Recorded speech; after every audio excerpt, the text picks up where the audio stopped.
It is often thought that Christianity and the occult are polar opposites, and even though some members of the occult oppose the Bible's moral and philosophical tenets, few in the occult will argue with the Bible's storyline. Not only will those in the occult quote from the Bible freely, but the occult and Christianity share common symbolism. From Genesis' Tree of Life to Revelation's Mark of the Beast, these two belief systems draw from a common tradition of allegory. Because Christianity and the occult share a symbolic tradition, this documentary will examine biblical symbols from the perspective of the occult.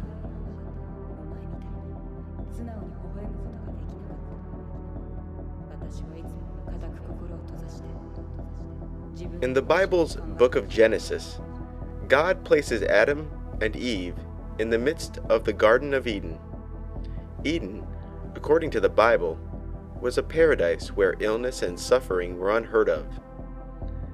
As the story goes, this paradisical land of Eden had within its borders at least two trees. One tree was called the Tree of Life, and the other tree was called the Tree of the Knowledge of Good and Evil. It is said that God told Adam and Eve that he permitted the eating of the fruit which grew from the Tree of Life, but the fruit which grew from the other tree, the Tree of the Knowledge of Good and Evil, he did not permit the eating of. He further warned that if the forbidden fruit was eaten, that the guilty party would quote-unquote surely die. And the Lord God commanded the man, saying, Of every tree of the garden thou mayest eat freely, but of the tree of the knowledge of good and evil thou shalt not eat of it, for in the day that thou eatest thereof thou shalt surely die. The two tenants of the garden, Adam and Eve, did not heed this edict for too long. Into the garden crept a serpent who assured Eve that she was indeed free to eat from the tree of knowledge of good and evil, that she would not die, and that after eating the fruit, her eyes would be opened, and she would be remade as the gods, knowing good and evil. And the serpent said unto the woman, Ye shall not surely die, for God doth know that in the day ye eat thereof, then your eyes shall be opened, and ye shall be as gods, knowing good and evil. And when the woman saw that the tree was good for food, and that it was pleasant to the eyes, and a tree to be desired to make one wise, she took of the fruit thereof, and did eat, and gave also unto her husband with her, and he did eat. And the eyes of them both were opened, and they knew that they were naked. And they sewed fig leaves together, and made themselves aprons. According to the tale, the serpent told Eve the truth that her eyes would be opened by the forbidden fruit, but lied when he claimed that the fruit wouldn't kill her. After their disobedience, both Adam and his wife would be expelled from paradise and forced to live a life of toil and suffering east of the garden. Christians have long speculated the true meaning of this story, and some Christians were content in believing that the fruit and the story as a whole were literal. Even though modern Christians continue to speculate this story's meaning with less rigid interpretations, the occult perspective remains largely ignored. The Kabbalah, which is a set of ancient Hebrew texts, describe a framework of the universe which also contain two trees. The first of these trees is the Tree of Life, and the second tree is called the Qliphoth. According to Kabbalistic lore, the universe is composed of a series of dimensions, each called Sephirah, where energy that flows from the highest heaven slowly solidifies as it reaches each node until it arrives in the material world as matter. The roadmap for this descending energy is called the Tree of Life. Beginning at Kether, the highest knowable dimension, a pure and primal form of energy is given shape and polarity as it descends until finally reaching the physical world, called Malkuth. Malkuth, at the very bottom of the Tree of Life, is the material universe where humanity's day-to-day experiences take place.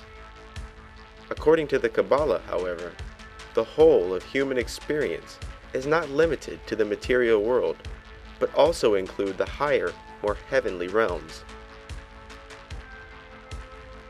It is said that the human physical body is nothing more than a mechanical perceiver for the higher and true selves. Between man and his true self, often called higher self or true will, lies two veils, and these two veils divide the consciousness of man into essentially two parts, his higher self and his lower self. The lower self represents humanity's primal and animal drives. It is here where man's ego and lusts can be found.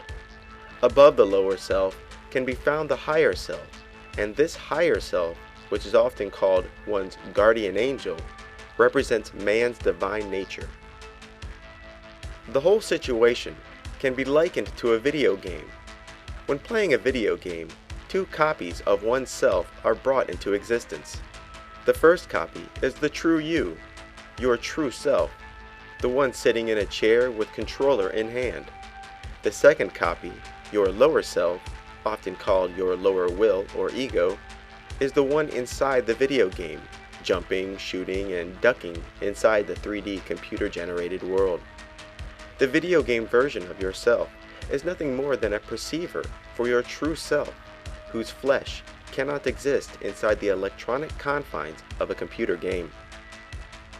There is, however, another tree in the Kabbalistic garden, the Qliphoth.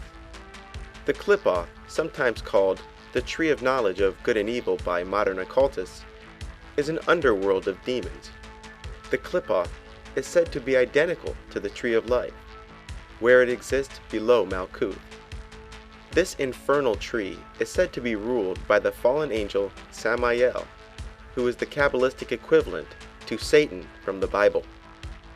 It is the Tree of Life, along with its counterpart, the Qliphoth, that is the origin of the concept of 7 hells and 7 heavens. Below the tree, proceeding from Malkuth, is the Tree of Knowledge of Good and Evil, which is between the Tree of Life and the world, or Asaya, or shells, represented by the coiled-up dragon with 7 heads and 10 horns, being the 7 infernal palaces and the 10 Averse Sephiroth. Occultists claim that just as man has a divine copy of himself, called the guardian angel, who exists in the higher realms of the Tree of Life, he also has an infernal copy of himself, called the guardian demon. Expectedly, this so-called guardian demon takes residence in the Tree of Knowledge of Good and Evil. Both guardian angels and guardian demons are called tutelary spirits, which are spirits assigned to a human at birth. Muslims, similar to occultists, also believe that each human is assigned an angel and a demon at birth.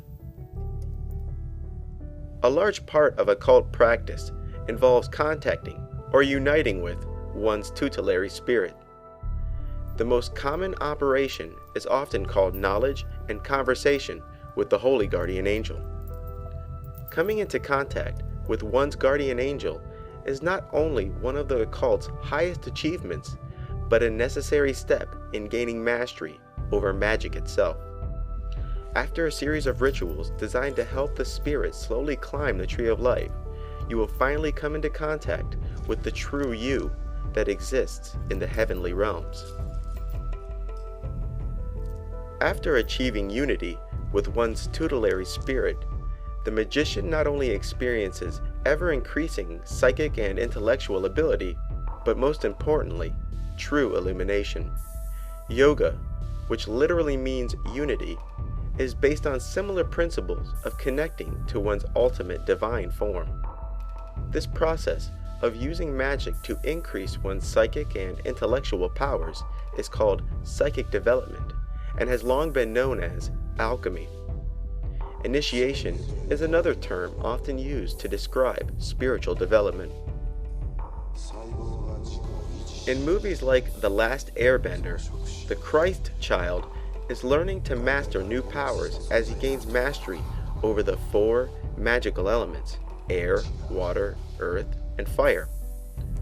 The movie also contains the four nations of elementals acknowledged by all occultists.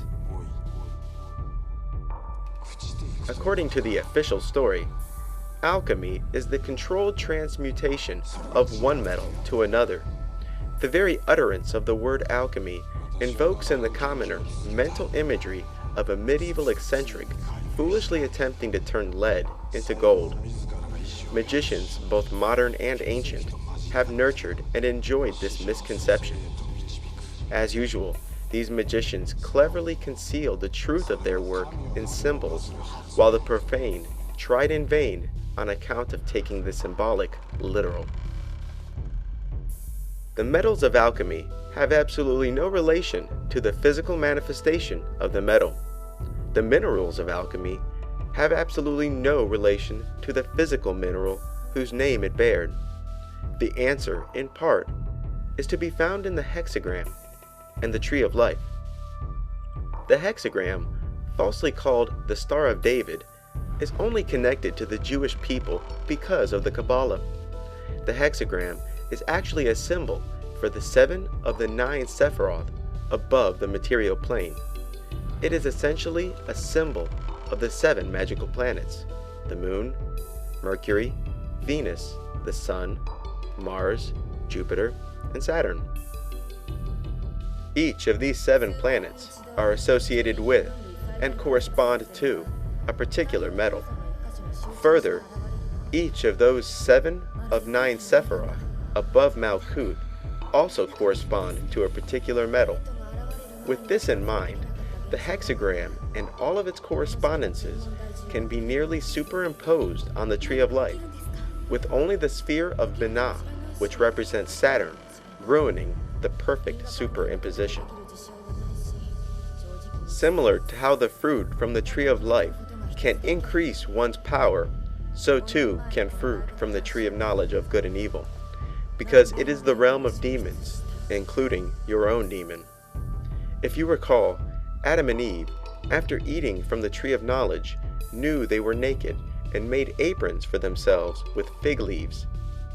Could this be the reason why Masons wear aprons? Is the apron a symbolic reference to the fig leaves of Eden? Do they use the apron to express in a coded manner that they themselves have eaten the forbidden fruit and gained its powers? The Tree of Life is further divided into 3 pillars. The left pillar is the feminine pillar, represented by the moon or salt. The middle pillar is androgynous and is represented by both the planet and metal Mercury. And the right pillar is masculine, represented by the sun and the mineral sulfur. This symbolism is plainly apparent in almost every depiction of an alchemist or alchemical magic, because somewhere in the picture will be both the sun and the moon, the very essence of uniting opposites. The ancient alchemists were prone to veil their writings in obscure symbolisms, mythology, and various blinds. In this case, the principle of sulfur is not common sulfur or brimstone. Salt did not indicate common table salt, nor did mercury reflect the matter found in thermometers, quicksilver. There was an analog between these, but definitely not a one-to-one relationship. This blind hindered many a budding alchemist. The cover for the book Self-Initiation into the Golden Dawn Tradition says a mouthful with eyes to see. Below, a man blindfolded, being led by a white rabbit through 2 pillars and a long journey in the darkness, finally reaching the illuminated peak of the holy mountain, clearly symbolized by the unification of opposites. The picture brings to mind Alice following the white rabbit and falling into the rabbit hole, or even Neo from the movie The Matrix. In the movie, Neo is contacted by the rebels of the machines and told that the white rabbit will lead him to the truth of the Matrix. And similar to Guardian Angel lore, Neo is freed from his blindness and awakens to discover his true self, his true body. Like the example I illustrated earlier, Neo learns he was simply playing a video game the whole time. Both white and black magicians put great emphasis on gaining contact with one's holy guardian angel. Aleister Crowley, the most famous magician of the 20th century, made perfectly clear the importance of unity with one's holy guardian angel. It should never be forgotten for a single moment that the central and essential work of the magicians is the attainment of the knowledge and conversation of the holy guardian angel.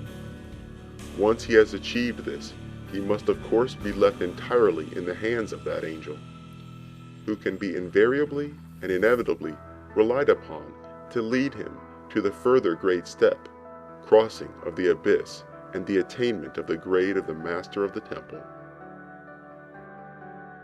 Aleister Crowley, along with most magicians both modern and ancient, believed that without acquiring contact with one's guardian angel, the practitioner would be left wide open to endless deceptions from the spirit world.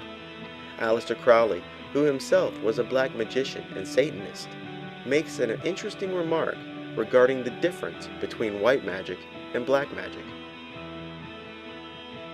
As was said at the opening of the second chapter, the single supreme ritual is the attainment of the knowledge and conversation of the holy guardian angel. It is the raising of the complete man in a vertical straight line. Any deviation from this line tends to become black magic. Any other operation is black magic.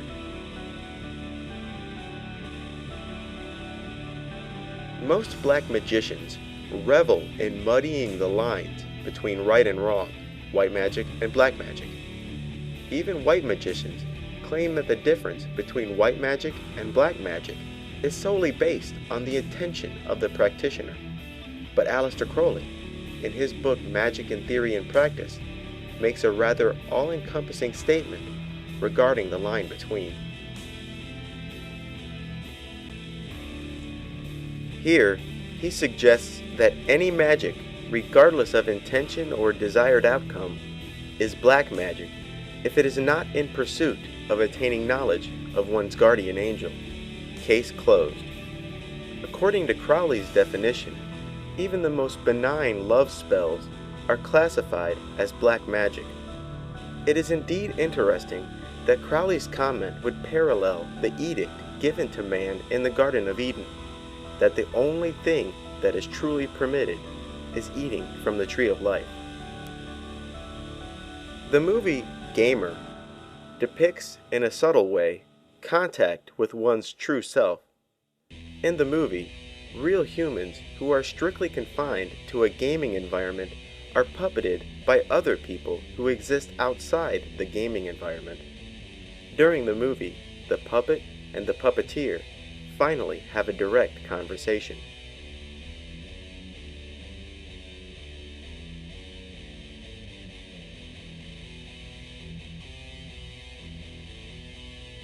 The mark of the beast is yet another biblical term which has been subject to endless speculation and interpretation. The term is found in the book of Revelation, which is the last book of the Bible. The Bible suggests that there will come a time when the Antichrist, also called the beast, will force all people to bear his mark, or his name, or the number of his name, in order to buy or sell goods. And he causeth all, both small and great, rich and poor, free and bond, to receive a mark in their right hand, or in their foreheads, and that no man might buy or sell, save he that had the mark, or the name of the beast, or the number of his name. Here is wisdom. Let him that hath understanding count the number of the beast, for it is the number of a man, and his number is 666. Because of its obscurity, this single passage has produced endless hours of speculation, and most of this speculation is in regards to the mark of the beast, rather than the means by which people will wear the name of the beast, or the number of the beast, which is 666. The occult, like many Christian prophecy speculators, have given the actual mark of the beast more attention than the method by which people will one day be forced to wear the name or number of the Antichrist. The mark of the beast, outside of occult circles, is commonly interpreted as a new kind of monetary exchange where computer chips serve as a form of identity in a cash-free society. This interpretation, where the mark of the beast is a computer chip embedded into one's body, is not, however, shared by members of the occult. In occult circles, the mark of the beast, sometimes called the mark of the devil or the mark of Cain, is a power granted by the devil which allows those with the mark to shapeshift from humans to hideous creatures.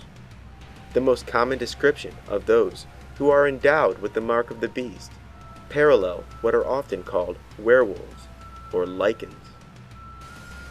It is said that the mark of the beast is the darkest form of spiritual alchemy, where those who desired it were forced to bargain their eternal souls to Satan.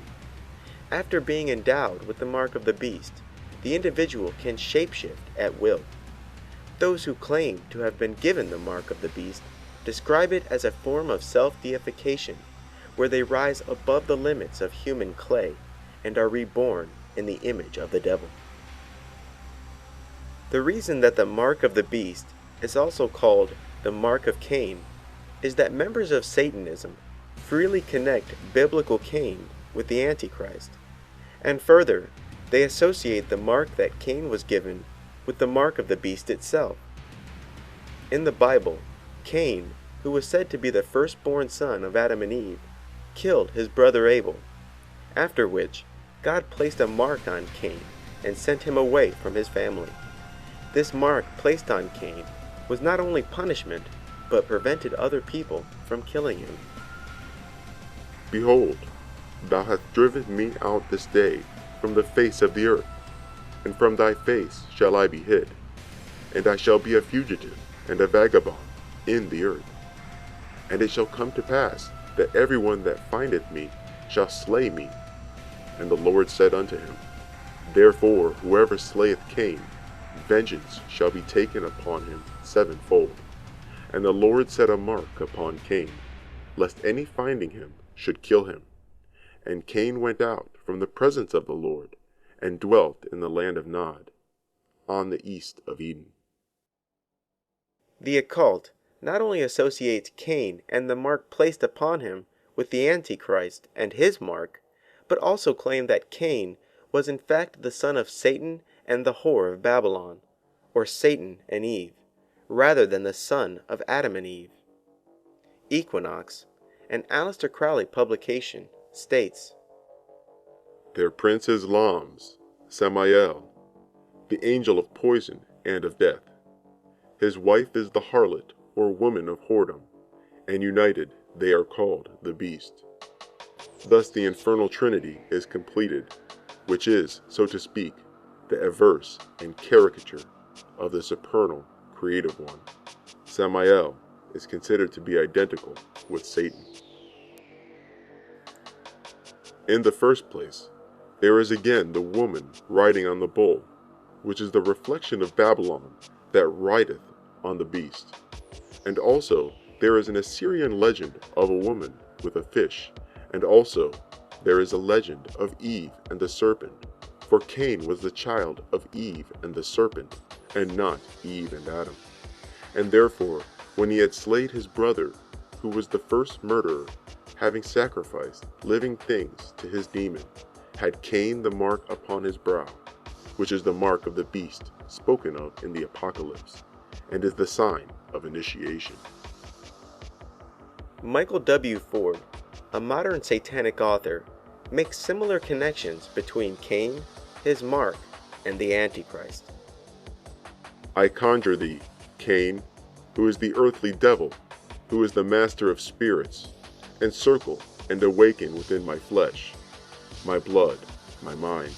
By thy depths of which I will walk herein, shall I become reborn, in the name and mark of the devil, whom I swear my spirit unto. I am myself the Redeemer and the bringer of the infernal pact, which holds no bounds nor mortal strain, yet my desires shall be filled by the eye within the blackened triangle. You will never be able to turn back from the path, as the lonely path of godhood shall be marked upon your brow as the mark of Cain.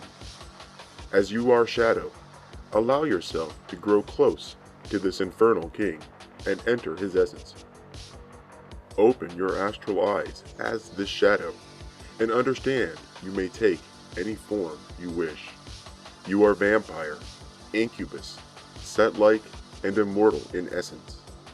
You become as Ahriman, the infernal king who shapes the world according to his desire. You may communicate and seek various points of congress with all goetic spirits in the dreaming plane. Your gate is the dream. This is the Sabbat body of which you shall go forth.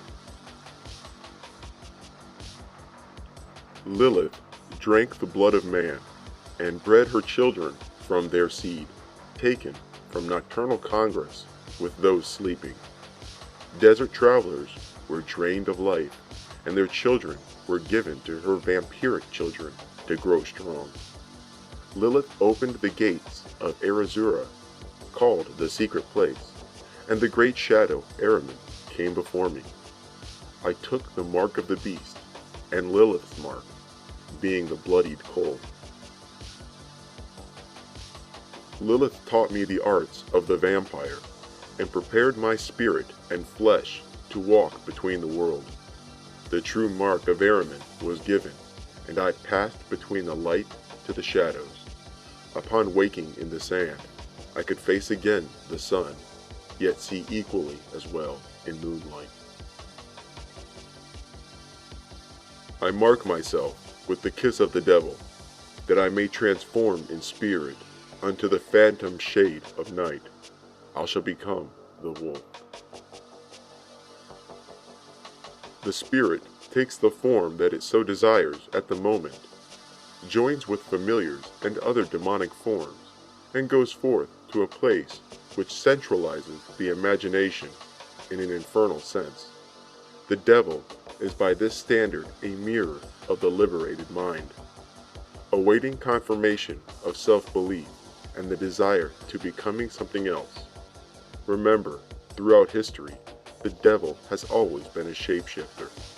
No common form may stay for too long. Cain is the first sorcerer and shapeshifter who drifted from his tribe to become as God. He in turn was taught witchcraft and sorcery deeper by his spiritual mother, Lilith. It was soon after that Cain would wander the earth forever in spirit form, through the blood and psyche of his initiates, and manifest through their deeds and work. The touch of Azazel brings a fire to the clay, which then allows that genius to shape his flesh in dream and waking according to his desire.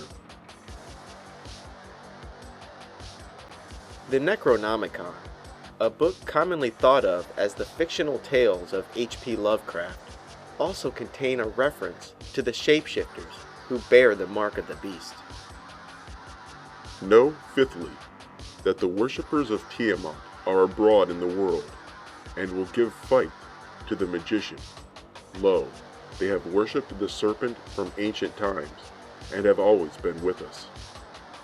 And they are to be known by their seeming human appearance, which has the mark of the beast upon them, as they change easily into the shapes of animals, and haunt the nights of men, and by their odor, which comes of burning incenses unlawful to the worship of the Elder One. Even if you believe the Necronomicon to be complete fiction, what is important here is the context by which the reference to the mark of the beast was used. Repeatedly is the term used to describe Satan worshippers who have the appearance of being human, but in fact can shapeshift into the forms of animals. In the movie Nightbreed, the main character becomes obsessed with a hidden community of shapeshifters that live underground beneath a cemetery. Upon arriving, he is bitten by a red-colored monster who refers to himself as the Beast. After this, he begins to transform into a werewolf that thirsts for blood. After gaining entry to the underground community, he is initiated and welcomed into their tribe. Similar to the story of Cain, who was given the mark that prevents anyone from slaying him, his new condition as a werewolf makes it virtually impossible to kill him. In the movie, a character named Baphomet, the Baptizer, was the founder of this underground community of monsters. The Bible also associates the Antichrist with the personage called the Beast of the Sea.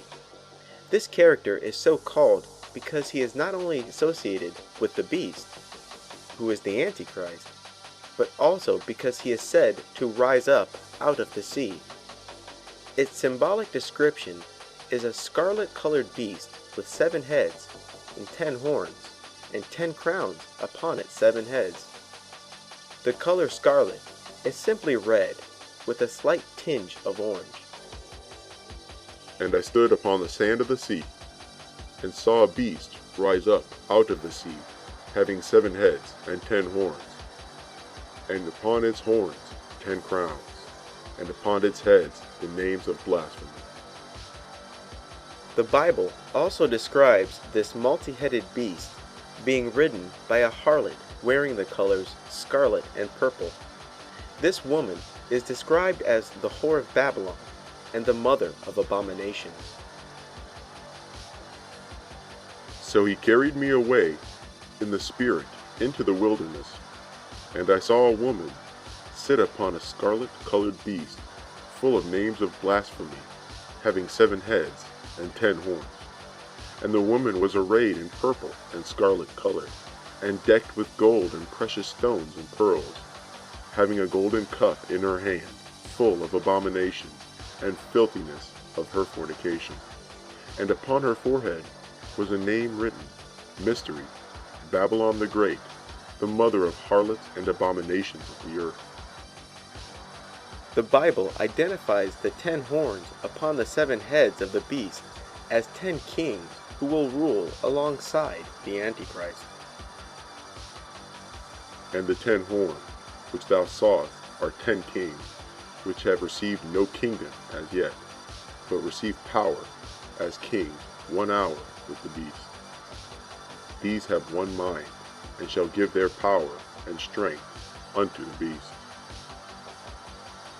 One Bible passage suggests that the sea, quote-unquote, is nothing but symbolism for the bottomless pit. The bottomless pit, often referred to as the abyss, appears to be another place or dimension where the beast and the multitude of demons reside. Beast that thou sawest was and is not, and shall ascend out of the bottomless pit, and go into perdition.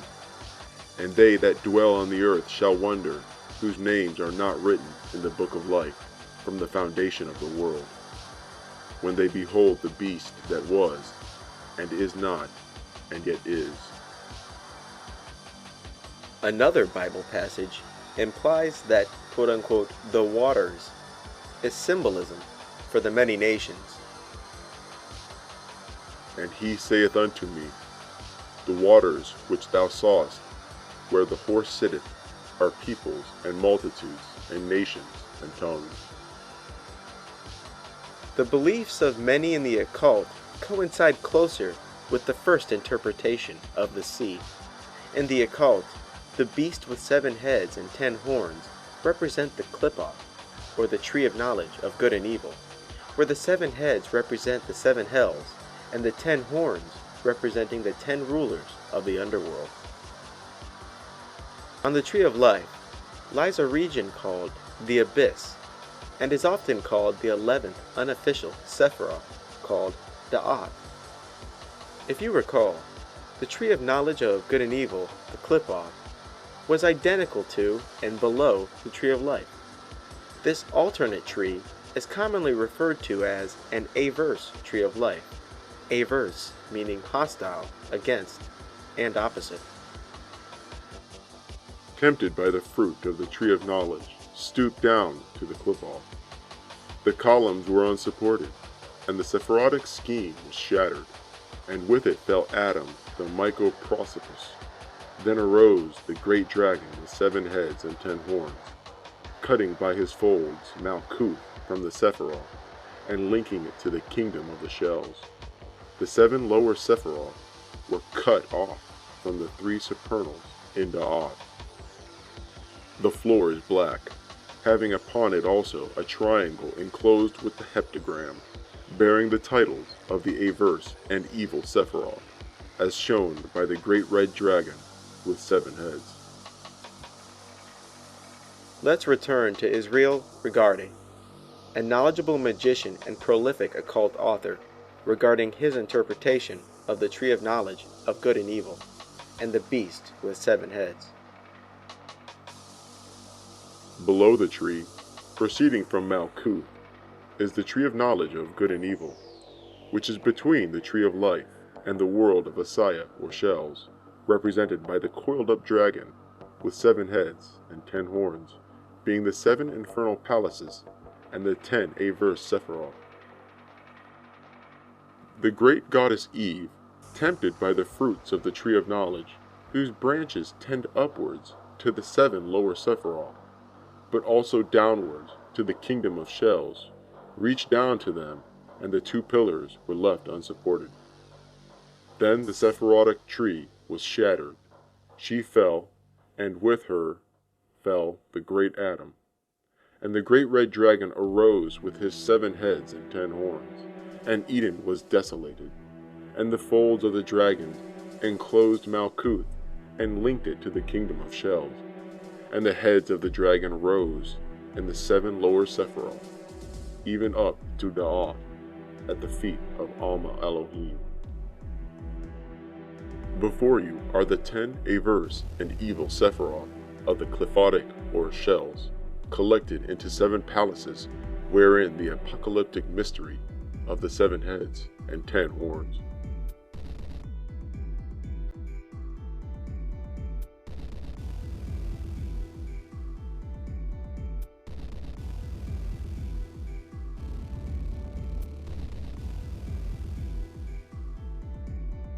The Whore of Babylon, like the Mark of the Beast, has itself received endless speculation and interpretation from Christian prophecy speculators. And like the beast himself, the Whore of Babylon has often been equated with a nation, church, or some other human power structure. The most common of these speculations is that the Whore of Babylon represents the Catholic Church, and, predictably, this interpretation is shared by many of those who are not Catholic but Protestant, most notably the Seventh-day Adventists. Catholics, meanwhile, claim that the Whore of Babylon is in fact the city of Jerusalem, citing the great Jewish power which has risen in recent times. Jehovah's Witnesses declare that all other forms of Christendom is part of the apostate religion of Babylon the Great. Here is what the Bible says about the Whore of Babylon. So he carried me away in the spirit into the wilderness, and I saw a woman sit upon a scarlet-colored beast, full of names of blasphemy, having 7 heads and 10 horns. And the woman was arrayed in purple and scarlet color, and decked with gold and precious stones and pearls, having a golden cup in her hand, full of abominations and filthiness of her fornication. And upon her forehead was a name written, Mystery, Babylon the Great, the mother of harlots and abominations of the earth. And I saw the woman drunken with the blood of the saints, and with the blood of the martyrs of Jesus. And when I saw her, I wondered with great admiration. And the angel said unto me, Wherefore didst thou marvel? I will tell thee the mystery of the woman, and of the beast that carrieth her, which hath the 7 heads and 10 horns. Babylon the Great is described as an entity or city which is drunk from the blood of the saints and rules over the kings of the earth and uses sorcery to do so. It is also said that the beast which she rides upon will one day betray her and destroy her. Adding to the respectable list of interpretations for this most lambasted entity, the occult interprets the whore in a similar fashion as it interprets the beast, a singular, particular being with a power structure beneath it. Occultists associate the whore of Babylon with a number of mythological goddesses. In Egypt, she is Isis or Nut. In Greece, she is Hecate or Astarte. In India, she is Kali. Lilith, Hilarion, Az, Sophia, and Tiamat are also frequently used names for this goddess. Interestingly, the whore of Babylon is commonly equated with the aforementioned Eve from the book of Genesis. She is often spoke of as the good and faithful wife, widowed, and finally becoming a host to some evil presence and becoming evil herself. In both the Bible as well as the occult, this goddess is crowned with many titles: the whore of Babylon, Babylon the Great, mother of harlots, mother of abominations, the scarlet woman, and so forth. She is also given titles like the bride of chaos and the bride of the beast, because it is said that she is now the consort of the Antichrist, rather than Adam. The occult not only associate her with vampires, but claims that she is the mother of a multitude of demons. It is also claimed by the occult, as well as the Bible, that Babylon will be, at least initially, in firm control of the beast. Those involved with witchcraft and Wicca worship the quote-unquote mother goddess, unaware that the whore of Babylon has similar titles like the mother goddess, the great mother, and Mother Earth. Further, this goddess is repeatedly associated with the moon, the number 7, the number 3, and the owl. Jack Whiteside Parsons, the brilliant rocket scientist and black magician, had much to say regarding his encounters with the Scarlet Woman.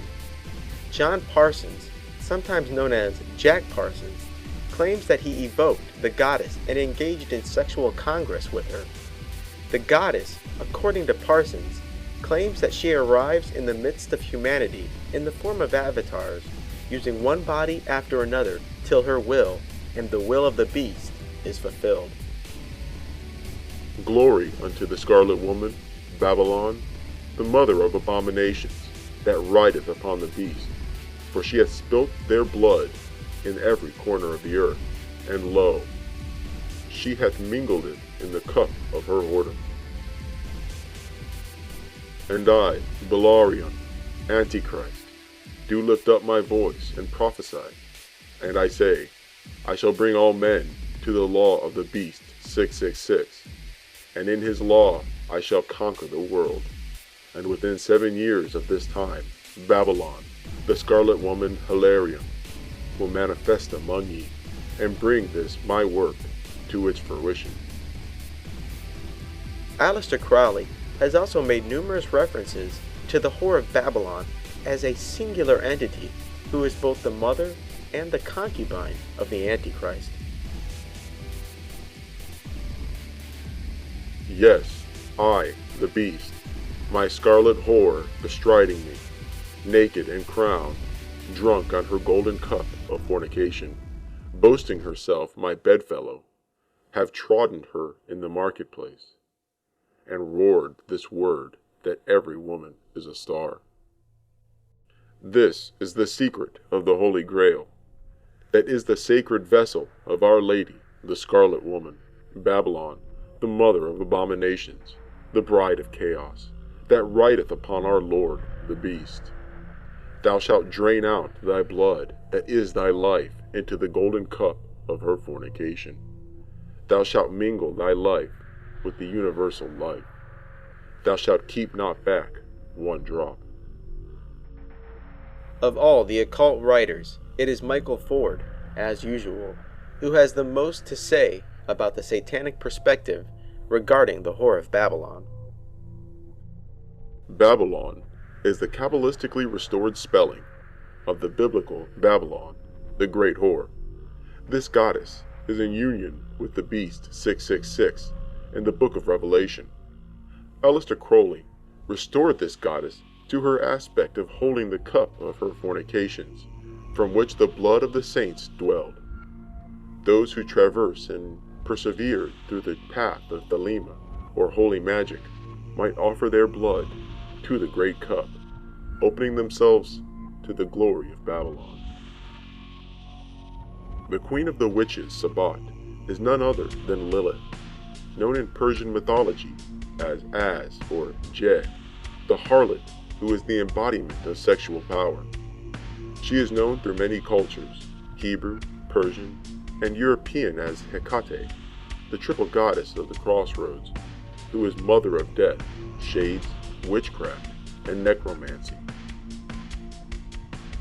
The ones who fell with Lucifer were taught sexual magic and procreation by Az, Lilith, who resided near the Red Sea in caves. Az resided also in the blackest depths of hell. She instructed demons, monsters, and other Druze the art of sexual copulation and how to spawn demons.